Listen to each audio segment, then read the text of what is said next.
Rain poured down like endless tears as cars rushed by on the busy city street. Amid the noise and chaos, a young woman named Lila spotted something that made her stop in her tracks. A little boy, no more than 6 years old, standing barefoot on the sidewalk, drenched and shivering. "Hey, are you okay?"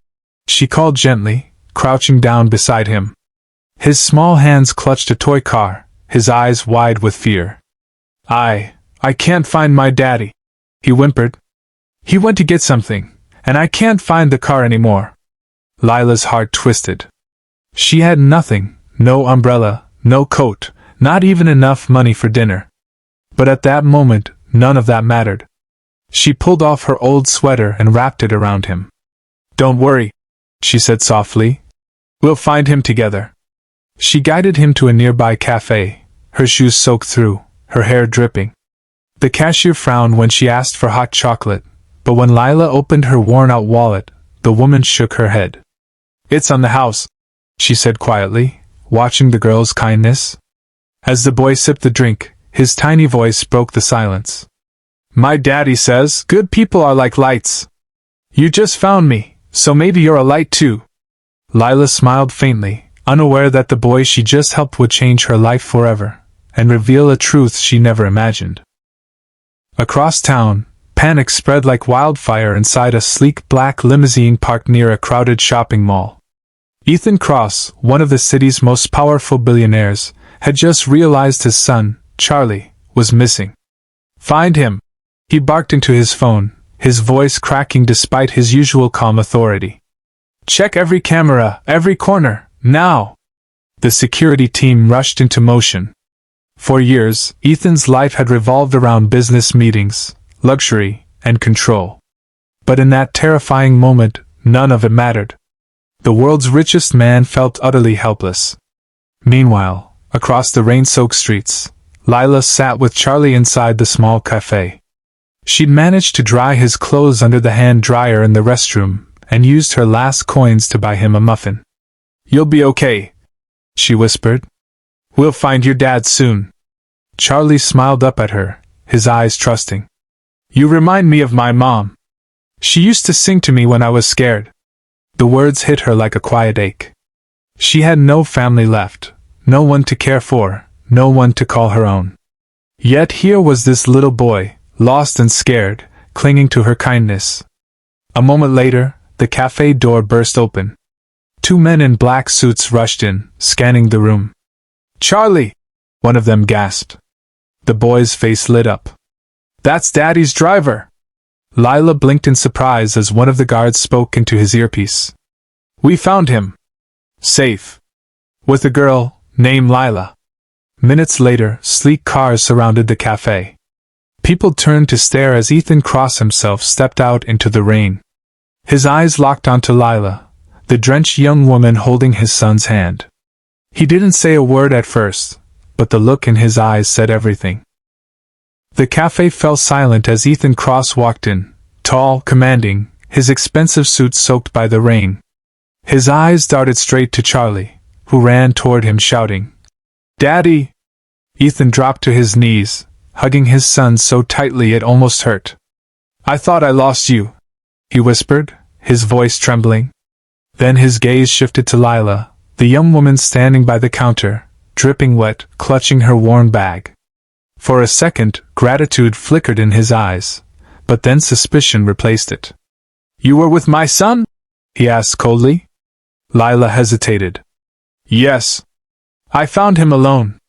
He was scared, so I—" "You found him?" Ethan interrupted sharply. "In the middle of the street?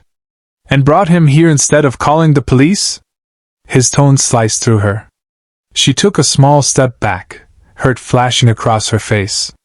"I just wanted to keep him safe," she said quietly.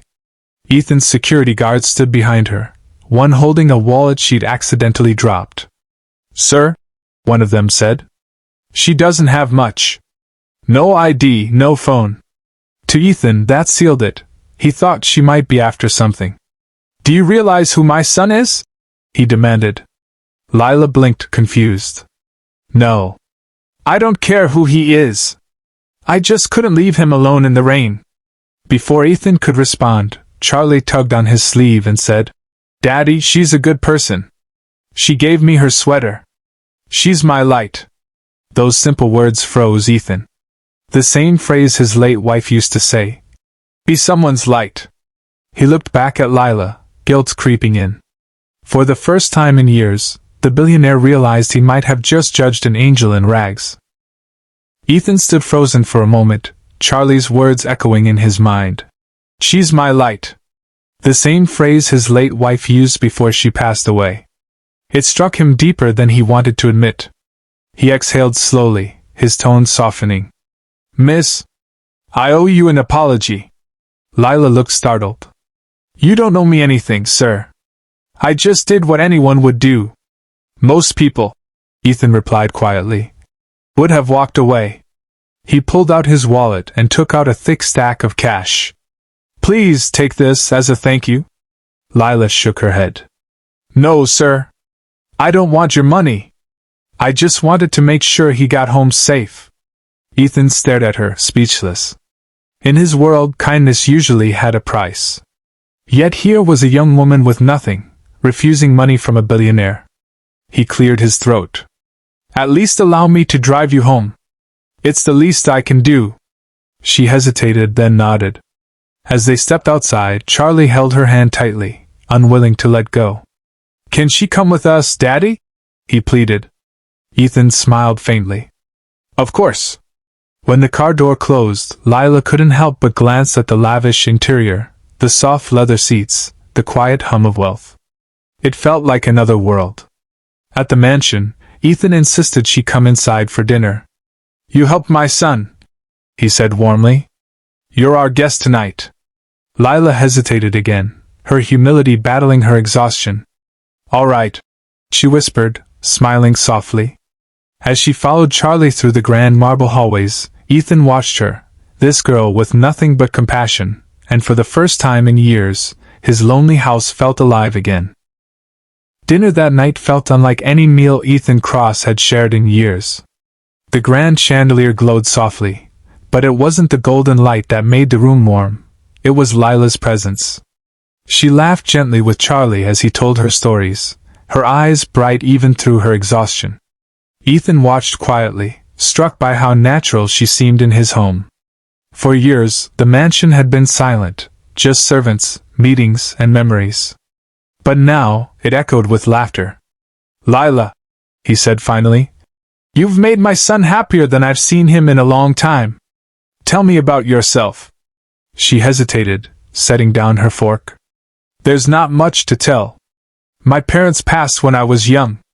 I've been working small jobs, cleaning, serving, trying to save enough for nursing school. Ethan frowned. You want to be a nurse? She nodded. I like helping people. It makes me feel alive. Something stirred in him. He'd built companies, empires, entire cities, yet here was someone who found joy in helping strangers. After dinner, Charlie tugged on Lila's sleeve. Will you stay until I fall asleep? Lila smiled.